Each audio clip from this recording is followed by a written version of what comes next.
بسم اللہ الرحمن الرحیم الحمدللہ رب العالمین الصلاۃ والسلام علی خاتم النبیین اللہم صلی علی سیدنا محمد وعلی آل سیدنا محمد۔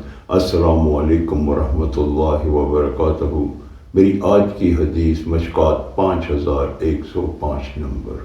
دو جہانوں کے سردار سرور ذی شان محبوب رحمان عز جل آمنہ کے لال ابو القاسم حضرت محمد صلی اللہ علیہ وآلہ وسلم نے ارشاد فرمایا کہ اصل پہلوان وہ نہیں ہے جو دوسروں کو طاقت کے بل بوتے پہ بچھاڑ دیتا ہے، اصل پہلوان وہ ہے جو اپنے غصے کو قابو میں پا لیتا ہے۔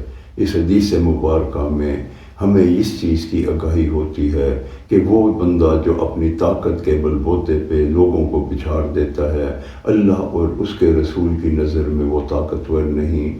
اصل طاقتور وہ ہے جو اپنے غصے کی حالت میں اپنے غصے کو پی جاتا ہے اور دوسروں کو نقصان نہیں پہنچاتا، کیونکہ غصہ ہمیشہ حماقت سے شروع ہوتا ہے اور ندامت پہ ختم ہوتا ہے، اور غصے میں ہی انسان غلط فیصلے کر لیتا ہے۔ اصل طاقتور وہ ہے جب غصہ اس کو آئے تو اس کو قابو کر لے۔ اللہ تعالی ہمیں ایسا کرنے کی توفیق عطا فرمائے، آمین یا رب العالمین۔ السلام علیکم ورحمۃ اللہ وبرکاتہ۔